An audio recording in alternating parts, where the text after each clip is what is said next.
So you don't shun the devil with your rock and roll load. Knows that country music's gonna save your soul. The devil finds his groove in them rhythm and blues that send. It's gonna get you sun in the end. Welcome back to The Speakeasy. I'm Damon Bolte. I'm Sother Teague. And I'm Greg Benson, and one of us was in the papers recently. Not me, no. not in any way that my legal team has advised me to talk about on the radio anyway, but Sother, you were in a piece written by friend of the pod, Rich Manning, recently. Yeah, the VinePair piece. Yes. Did you want to introduce the piece or? Why don't you there. do it? You do it, man. This is your moment in the spotlight. Take it. I don't. What well, was I it mean, about? I've been in the spotlight a few times. I don't need to be in the spotlight. I'm sorry. Excuse me. Blinded by the light. No, it was an article that he and I over a drink about a year ago on one passing Gibbs Sunday. We were drinking some Gibsons, and we talked about the notion that Amori Margot was about to turn 14 years old, and that I was feeling that we were struggling. Might be a strong word, but it's not out of bounds. That we were.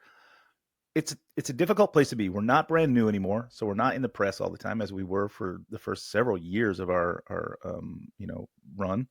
But we're not old enough really to be like considered just a legacy place to go, So we're in this weird liminal space of being 14 and a half years old, where I'm like, man, I'm really hustling harder now than I ever did before just to remain kind of relevant. And I'm curious, does that ever end?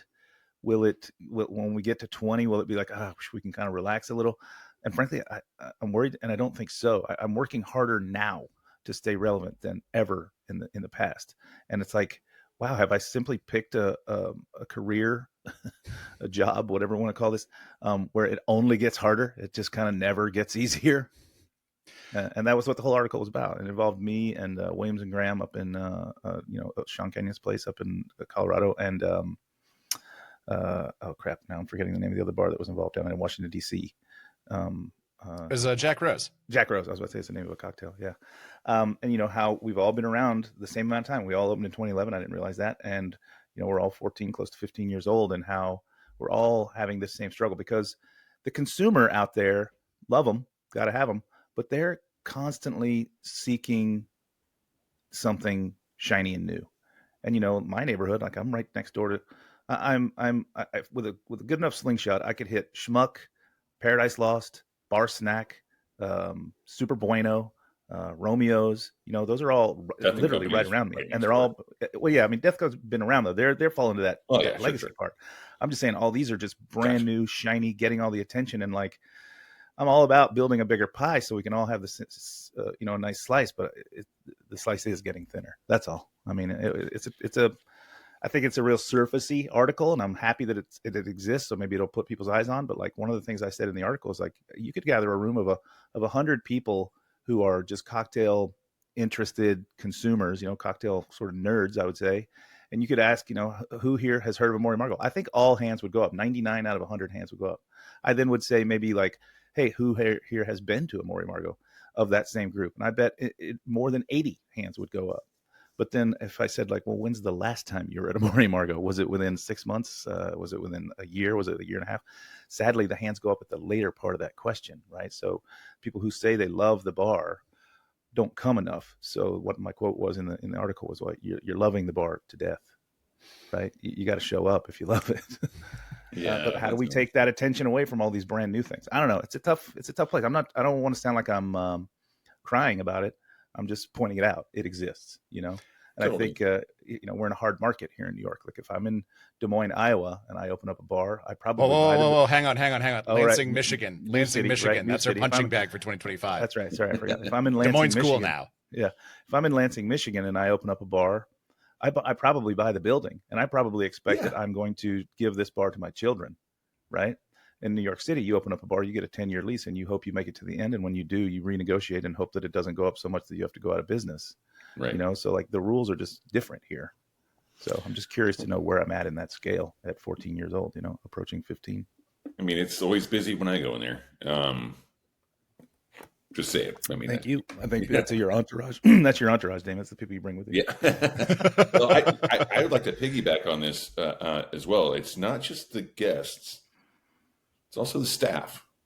Yeah. Without naming any names, there have been some people in our industry in New York City, pretty notably, who have worked at like every cocktail bar in New York City, because every time a new one opens, they jump onto the next crew, and it's like I was just thinking about that as you were talking about that, and I reading that article too. It's like, there's, and you speak of an entourage, I think that happens too. Like bartenders won't move to the next place. And they take their crew with their, their clientele will go visit them, because, a bar is only as good as the people who are in it, is what I always say. And, people that includes both sides of the bar.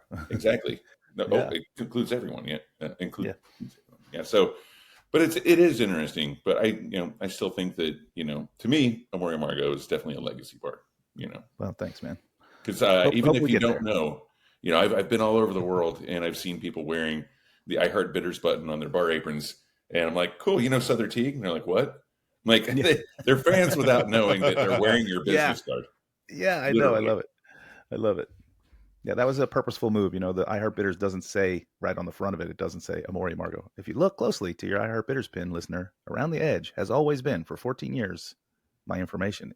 That pin is my card. Yeah. It says 443 East 6th Street at Amore Amargo NYC, at Amore Amargo at Creative Drunk. Like, it's got all that on there. Yeah. And it's well traveled, and it's good branding. And I feel you on the whole like nomadic staff thing. And I think this is also something that has come up more than once on the show recently, where a lot of people who have been in this industry for a long time have said, there was a time where someone would start at a bar and work there for like 3 or 4 years minimum before they're like, okay, I'm going to spread my wings. And usually spreading their wings meant like, I'm going to open my own concept somewhere else. Right. I mean, you look at all of these, these, legacy bars that we're talking about, that like your Death and Companies and your PDTs, a lot of those folks went on to open their own spots, not all that far from where those original bars were. And now I'm hearing a lot of, it's not an open cri de coeur, but like I feel like a lot of people in the industry are kind of grousing that like you do have some very transient folks who kind of want to have every bar on their resume. And I want to say that my last time into Amore Amargo, to answer your question, Sother, will have been, this is one of these fun times where we're talking about a thing that hasn't happened yet, but will have happened by the time you, listener, are hearing this in your ears, will have been on Thursday, because that is Lucky Pretzko's last day there. It is. He's he's deep into January spirits. He's got things to do there, and he can't. He was only working. He was down to just two shifts a week at Amore. So yeah, he's now leaning heavily into his brand, January Spirits, with their gin, Genepi, and Amaro. They're all getting great accolades out there, and I'm happy to see him move on to do that. I'll be there Thursday as well. Nice. I will have been there Thursday as well. Just like you will be. It was fantastic. It was fantastic, everyone. We had an awesome time. I can't believe that Run the Jewel showed up to play, but like, in such a small space, I can't believe they pulled it off, but they made it work. Speaking of people that transcend time and space, we have with us today a real legend, one of my favorite writers actually in the spirits field writ large. She's an award-winning author, co-author, ghost author, and journalist. And her latest is the Classic Cocktail Sessions, which is available for pre-order now, soon. I don't know. She'll answer that question for us. Now, okay, we'll go do it right now, this very second, because we have Emma Janzen with us in the studio. Emma, thank you so much for joining us. Hey, y'all. Thanks for having me. I'm super excited to be here. Yeah, love having you. I would throw in there, that your author, co-author, ghost author, Greg, you said one of your favorite authors. I would throw in there that probably you're one of many people's favorite authors, and they don't even know it. Right? Just like the I Heart Bitters pin. We need to get like I Heart Emma pins that people it's a little like covert. distribute around the world. Yeah. And let's not forget photographer as well. That too, right? And we'll get into that for sure. But Greg, I know you've got a direction you want to take the top of the show. Oh yeah. Well, I mean, because I'm a sicko and you're a sicko, Me Sother, too. Yep, and that's right. we'll do dessert at the end. Hmm. But I want to talk about politics because Hmm. Emma, you actually had a really great piece recently in Punch about how ICE raids are affecting the industry. It was mostly focused on DC because that's where the ICE raids were at the time. They have expanded, franchised since Hmm. then, if you will. And we all know that it's bad. But give us that good grade A, that pure Vermont maple suffering. Like, how bad is it, and how specifically are these ICE raids affecting the industry in ways that maybe are invisible to the consumer, maybe even your average bartender, but are nonetheless affecting the industry writ large? Yeah. Sure. Yeah.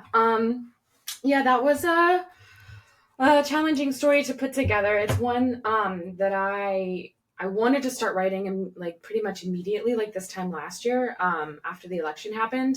Um, but I didn't really know, and I didn't really know what I was doing, and it was, it was things weren't happening yet, right? Like it was something that was, I think, clearly going to be on the horizon, but that wasn't specifically impacting bars or restaurants yet. And so I kind of just started to get informed, right? Like learn about immigration policy and try and get a handle on what was coming down the pipeline. Flash forward to Tales of the Cocktail. I had some time in between panels to just free time to blow, and so I looked at the schedule and found this very awkward sounding seminar on constitutional rights, and I just kept scrolling because I was like, man, this sounds really boring. And then I was like, wait, oh, this is code for knowing your rights, as like an immigrant working in the bar industry. Hmm. So I went to this panel, and it was led by Tiffany Hernandez, who has started an organization called Escuelitas.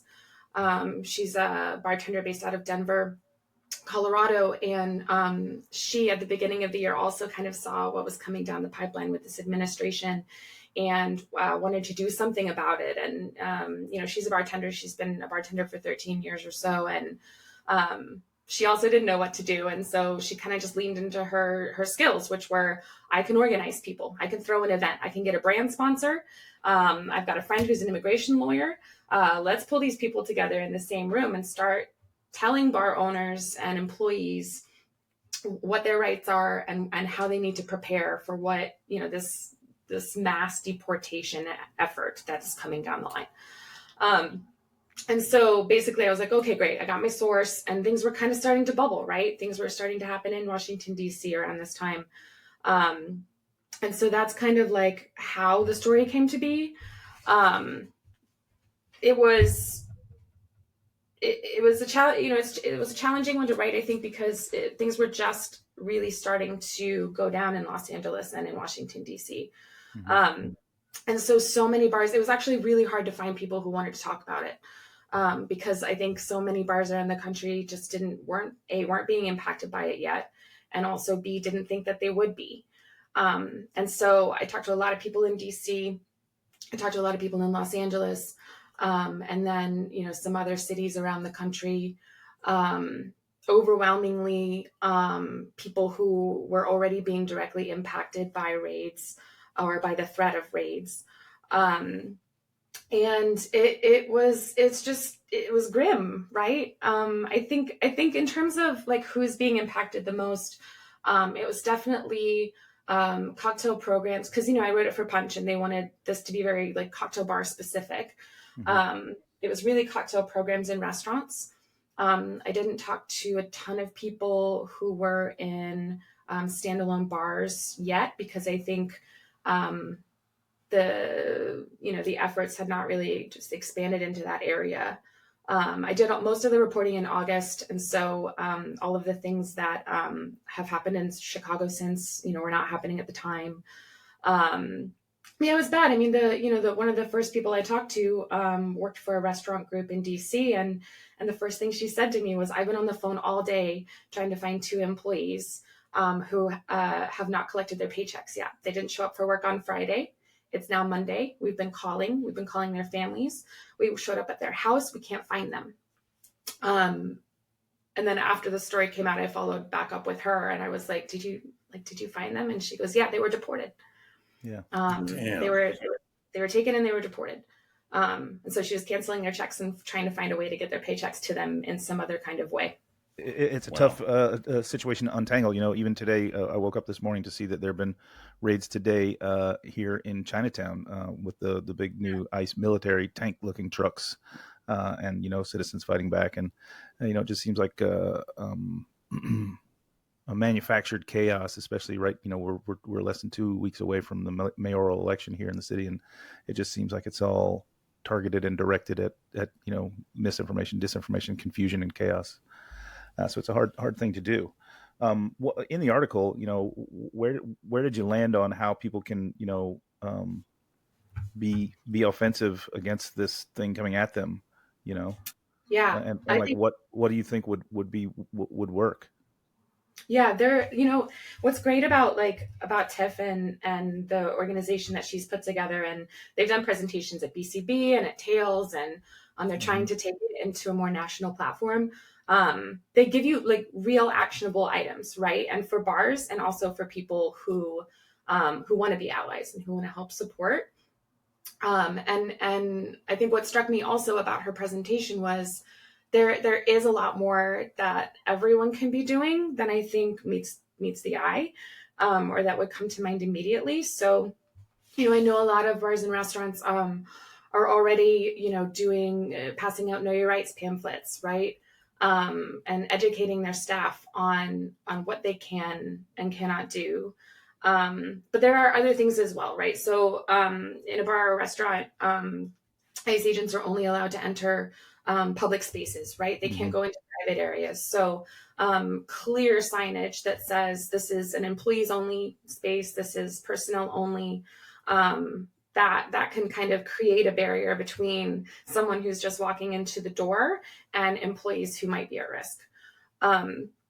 Creating standards of protocol for everyone, front and back of house, designating people in both spaces who are going to kind of be the lead for every shift, having only that person trained in how to speak to an agent, what to ask for in terms of warrants, and you know, Miranda rights, and what information they're allowed to disclose and what they don't have to.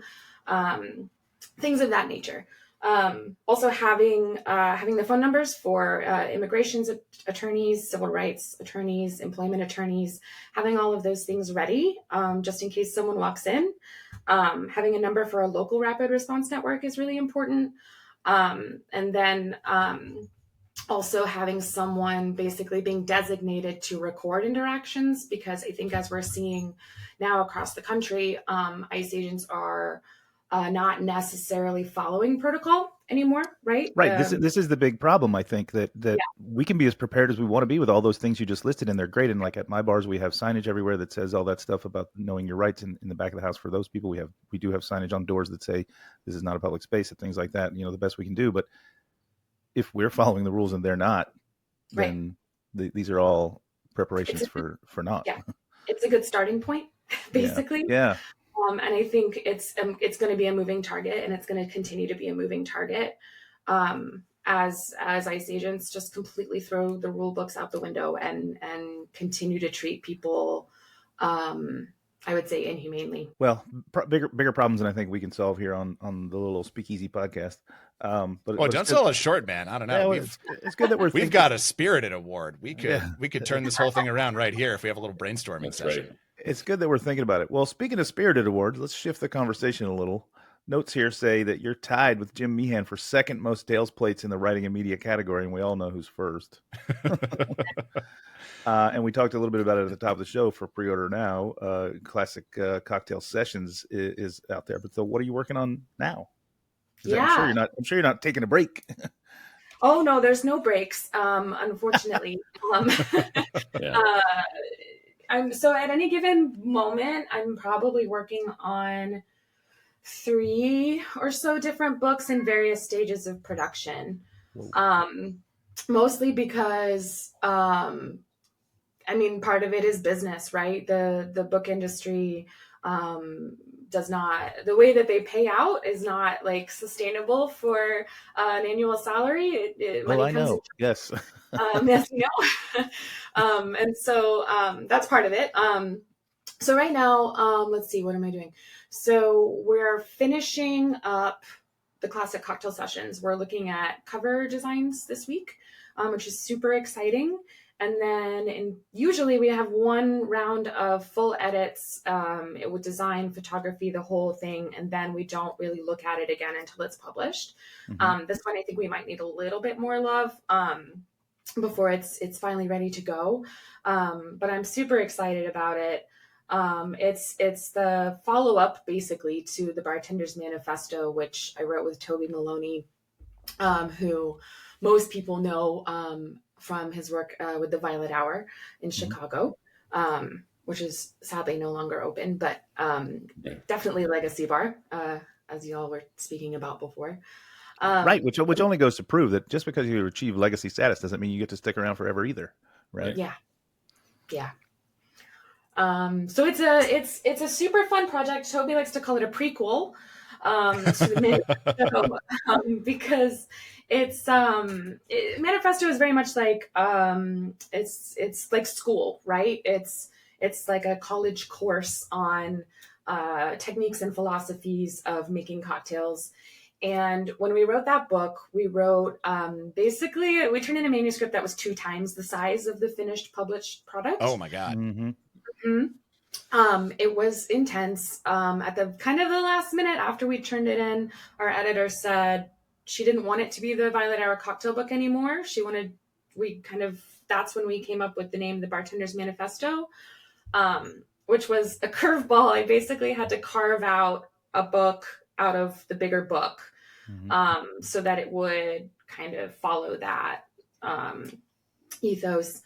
And what was left behind was about 25 classic case studies, where we taught the theories of texture, aroma, balance, temperature through the lens of the Negroni, the Martini, the Gimlet, etc. Because that's how they train bartenders at the Violet Hour. And so, after we wrote Manifesto, I found myself, my skills in cocktail making and creation had exploded, right? Like now I can not only evaluate cocktails better, but I can make them myself better, and I can create them myself better. Like I was basically trained by Toby how to do it, right? I was basically got the training of a Violet Hour bartender. So, but as you know, I think many people in the industry, like I'm not creating crazy shit at home. Like I just want a damn good martini. I want a damn good Negroni, et cetera, et cetera. And I got so frustrated by, I want a Jungle Bird, but like, I gotta go to the internet and I gotta Google it and I gotta figure out like there's 85 different versions of Jungle Birds. I just want a basic, like what would I get if I went to the Violet Hour and I asked for a Jungle Bird? What would I get if I went and asked Toby for a Vieux Carré? I would text him all the time actually for his specs. Because I knew I could rely on them, right? I knew they were like just solid, like workhorse weeknight classics. And so I said, why don't we make a book? Like, why don't we put all these in a book? Selfishly, it was for me because I wanted to be able to grab it any night of the week and remind myself of how to make a, corpse reviver. But once we started thinking about it, like, I think there's kind of a need for a book that not only like dials in, like it's curated, right? It's not every single classic cocktail ever made in the world, because I don't find those to be very helpful. This is kind of a training book where we have 61 classics. We basically only picked ones that we thought were delicious, and kind of notable, that have stood the test of time, etc. So it's a curated collection where we're teaching about temperature, texture, aroma, balance, but it's just in one little session. So we don't talk about history. We basically give you a spec that's like not super basic, but not crazy. Like he might throw in a little bit of syrup. He might throw in a little bit of bitters. He might, use absinthe to rinse the glass instead of putting it in the recipe. Little tiny things that like adjust it to Toby's palate and also to my palate. But like reliable versions of these drinks. And then we spend basically 2 pages telling you how to make it. So these are, if you know Manifesto, our mixing instructions were already super long and detailed. Yep. And this is like that times two. And the idea is just to like, if you're a new bartender and you don't have the same foundation in the classics as like the old guard did, this would be a good resource for you. If you're just someone at home like me who wants to pick it up and just see the spec and not read anything else, we've designed it in a way that you can do that. But also like for cocktail nerds, like we all know that like the at-home cocktail makers post-COVID are more educated than they've ever been, and they have access to more ingredients than they ever have. And so this book is cool for them also because we through the process of learning how to make all these tiny little tweaks to drinks to like personalize them to your palate.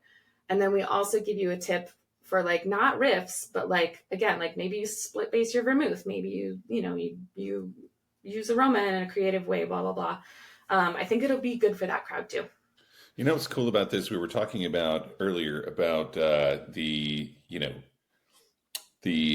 speaking of legacy bars, and then the places where the customers will go to, and they'll follow the bartenders who go to the next places. I feel like there's so many bars out there these days to where it's like the bartenders move on before they get that foundation of these classics, and especially with somebody like Toby Maloney, it's like you got to listen to this guy because he knows what the fuck he's talking about. And something we do behind the bar often is like, we're so focused on making the new cocktails for the new seasonal menu that every once in a while we just have to stop and be like, hey, when's the last time you tasted your own Sazerac spec? Or, or like you said, your Vieux Carré or your Corpse Reviver. Like, when's the last time you tasted the one that you make all the time when people ask for it? So I think this is a really cool resource to like essentially kind of like recalibrate and kind of take it back and just kind of understand where the modern market, like you said, like split vermouth. I love split vermouth. I've been doing that for, 15 years or so. I'm glad that conversation's happening too, because, it's kind of like Sother's Adamaro Sazerac, right? It's like, you've got like, you could have done it with probably one or two, but yeah. I mean, we joke about that one all the time, right? 8 Amari blended together becomes one new Amari, so it's just a one Amaro Sazerac, really. Yeah. But I think that's really cool. Like, especially like you said, like there's the meat of it, which is like the modern classic rendition of that time tested cocktail. But then you've got the garnish or the sauce to the meat, which is the next 2 pages of why and how. That's cool. And I think, and you're right. Like I'm traveling so much right now, which I think we'll talk about in a minute. But as I do that, I've always taken the approach to like try, like if I'm going to a new bar or even an old bar or whatever, I want to try a classic, I want to try a house drink. And then like if I still want to be there, I'll try a dealer's choice. And so I can evaluate that program based on how they treat those 3 drinks. And I cannot tell you the number of like kind of warm martinis I've had this year. Yeah.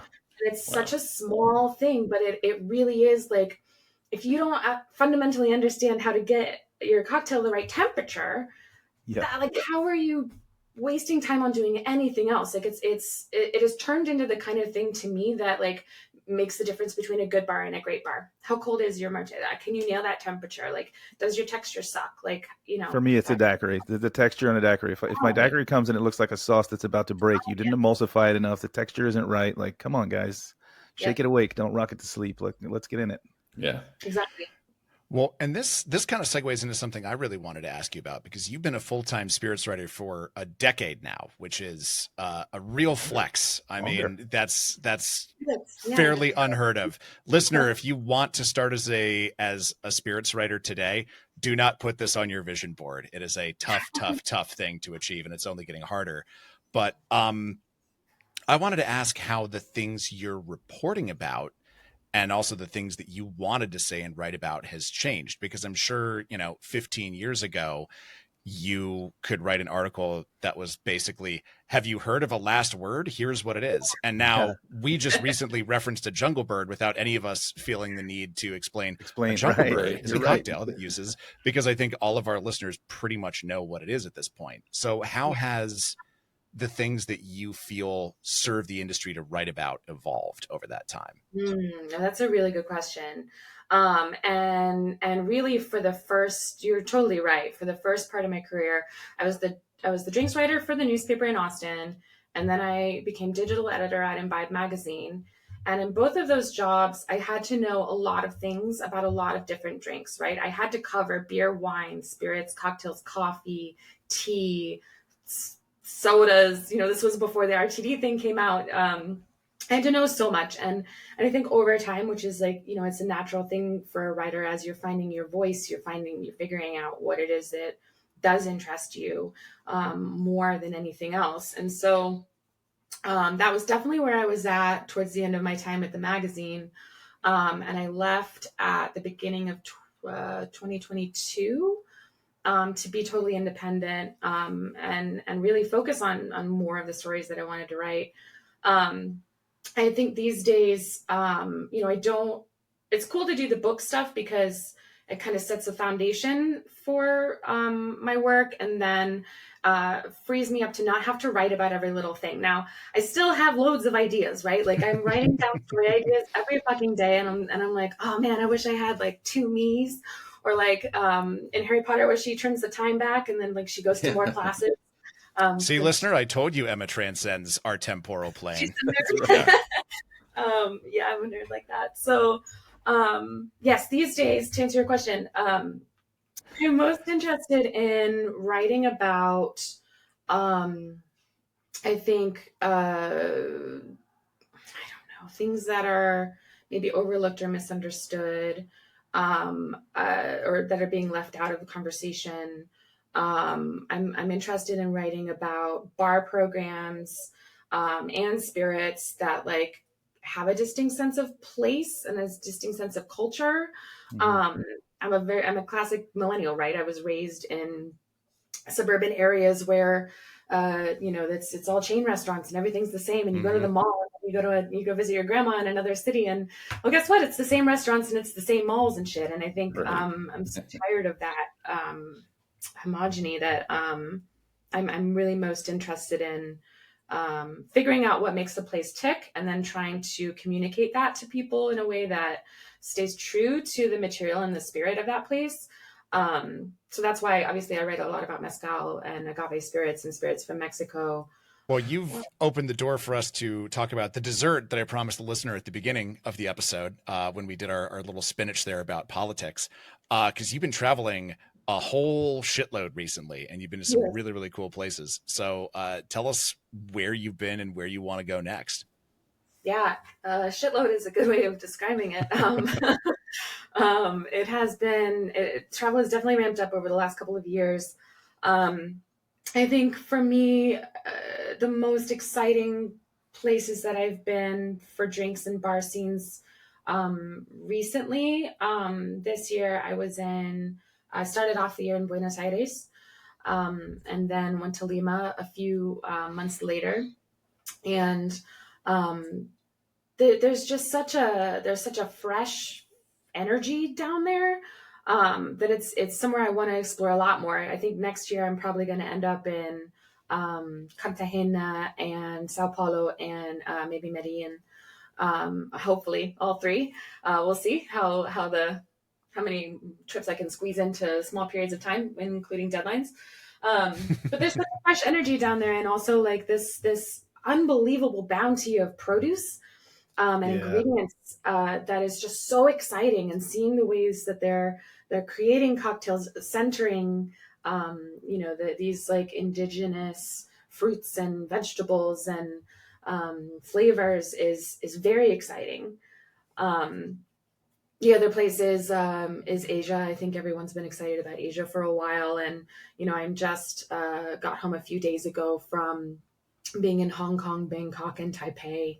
And it is so exciting over there. Everyone cares about good design, like they have beautiful spaces, the techniques. I think their proximity to Japan, right, and the storied traditions of their cocktail culture has traveled, not that far to these other countries, and So seeing the way that they're executing cocktails and the way that they're thinking about them.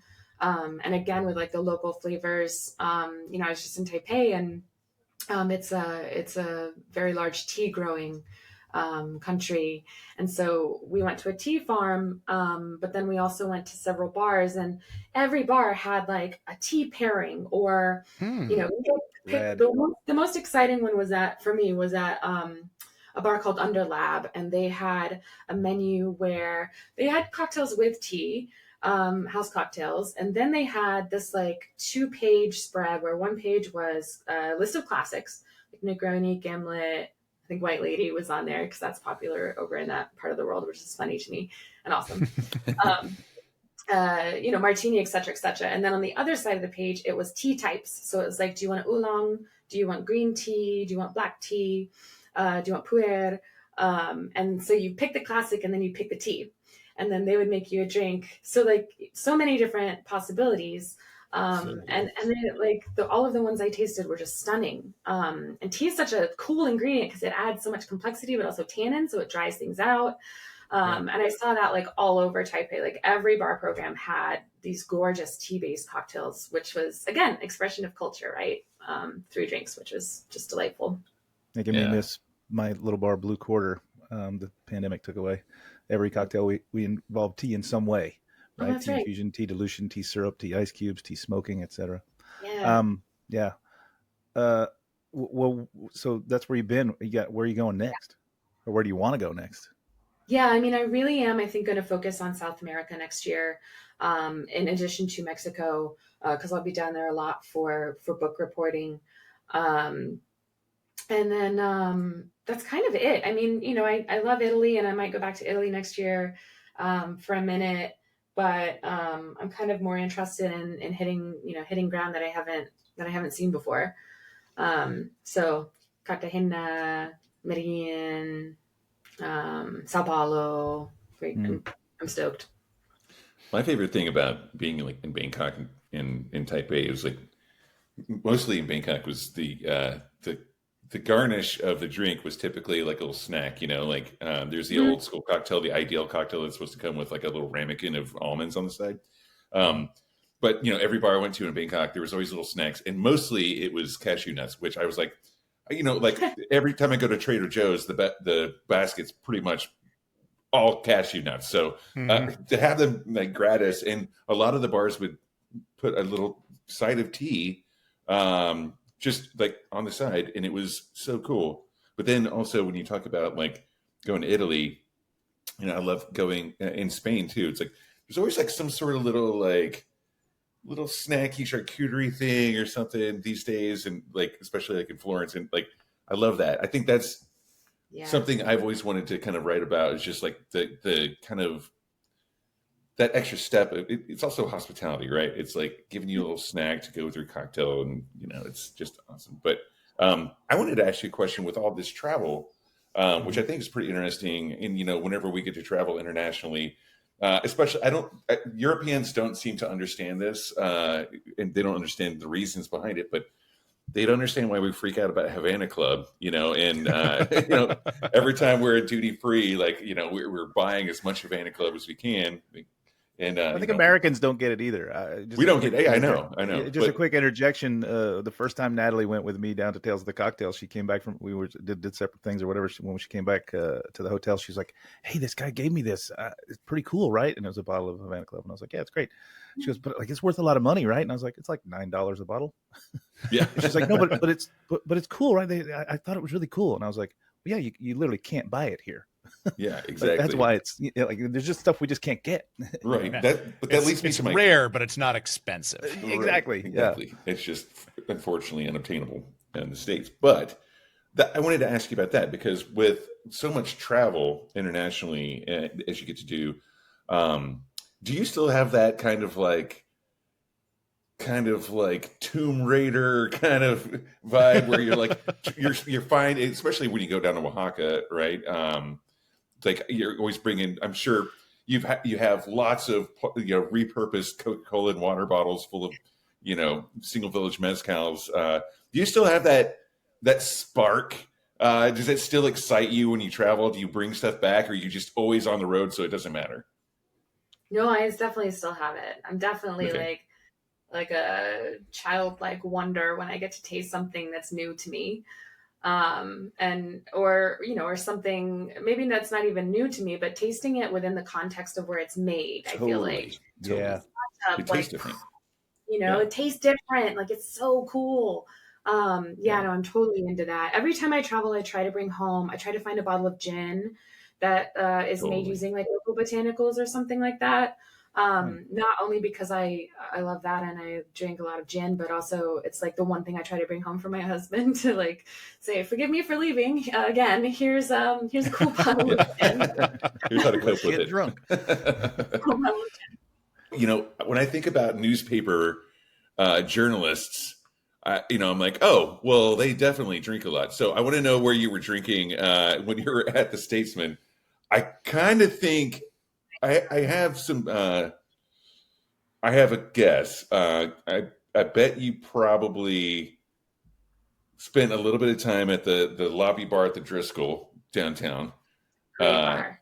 yeah, I love that spot, especially talking about cold martinis. But I don't know anything about where you are in Michigan, so I would like to hear your favorite and from there and where you are now. Yeah, I mean, so when I was at the Statesman, I was still like getting into this whole thing, right? Like I didn't really understand cocktails until or start writing about them until 2010. So prior to that, I was really like drinking whiskey cokes on 6th Street, feeling like a real badass, like And my boyfriend at the time, who's now my husband, used to work the door at one of these like nightclubs. And this is, for those of you who don't know, 6th Street, we called it Dirty Six. It's just bar. It's like Bourbon Street. Hey, that's what we call it here in New York too. Yeah, we you're used on to have 6th Street. we used to have the 6th Street Mafia, right? It was the Yeah. Maury Margo, Death and Co, Maya Well, Cienfuegos, all on the 6th Street. Right. Different kind of dirty, maybe. Sometimes exactly the same. Yeah. So back then it wasn't highbrow things. It was like he worked the door at a club where you could get $2 Jaeger bombs. So like that's what we did. Yeah. Oh yeah, it was like Casino El Camino or the Jackalope or like. Yes, Jackalope was a favorite. It just closed, which broke my heart. What? Oh man. Just closed, and I almost walked in last time I was down there last year, and I didn't, and now I regret it. But we do go back down every year for the holidays and stuff because my in-laws still live down there. And these days I usually try not to miss checking in at Nickel City because I just love it so much. Totally. Yeah. It's a great bar, and watching Travis like go from like and working in a white coat at the Four Seasons when he first arrived in Austin to like opening his place like is so cool. Yeah. Here I live in kind of the middle of nowhere. So we're 90 minutes east of Chicago. There's not a lot of great bars. There's a little punk rock bar in South Bend called McCormick's that we'll drive to and have like, a beer and a shot kind of situation. But then last summer, this awesome little wine bar called Out There opened near Sawyer, Michigan, which is closer to the lake. And it's like, finally I can get a good glass of wine and the vibes are good. They took over an old gas station. So like it's beautiful and the vibes are Still great. getting tanked. Really good. And then the last shout out I'll do is in Chicago because that really is like I lived there for almost 10 years and I still go back all the time and to keep up with what's going on there. And my favorite bars right there right now are Karis, which is a little listening bar in Bridgeport. Right. The cocktails are done by Gina Hoover. I think that Hoover's her last name, who was at Cure before. And yeah. You're right. That's true. I was just in Chicago literally for 25 hours this week, and that was a place that kept getting suggested to me. And I didn't remember the name of the place, but I remember that they said it was the woman from Cure. It was Joe Borghese who pointed me that way, but didn't have time to go. It's so good. So Karis and then Friends of Friends, which is also relatively new. Did you go, Sother? I didn't get to go there. I only got to go to 3 spots. Again, I was only in town for 24 hours, but the Friends of Friends was on my list as well. And also Christina Helmer was in town and doing a thing over there with Don Fulano Tequila.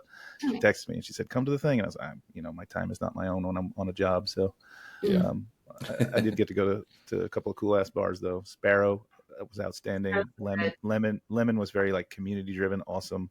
And then we went late night for Queen Mary. Oh, I love Queen Mary. For late night martinis. Brilliant little spot. I love that they have bar seats behind the bar. Incredible. Yeah.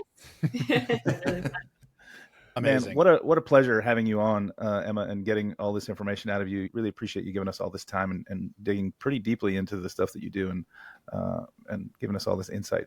Oh, thank you. Y'all are one of the only podcasts I listen to pretty regularly. Not usually in order of how you put them out. I usually just jump around through time as you introduced me, so I guess that's fitting. But no, I've been wanting to do this for a long time, so I'm super excited. Thank you so much for having me. Yeah, absolutely. We are stoked to have you, and we'll have to have you back on again sometime. But yeah, when the book comes out. Yeah, when the next book comes out. Yeah. Or the one after that, or the one after that. Yeah, but yeah. For now, if people want to follow along with your exploits, where can they find you on Instagram, TikTok? Yeah. Where are you these days? Instagram is best, and it's just at Emma Janzen. So Easy enough to remember. We'll put it in the show notes anyway, but I think most people got that on the first go round. Yeah. That is going to do it for us this week on the Speakeasy. But if you still find yourself feeling existentially unfulfilled, you can become a regular on our Patreon. Emma actually stuck around and took a few more questions about the state of the hospitality union and her career as a writer that we didn't get time for on our main show.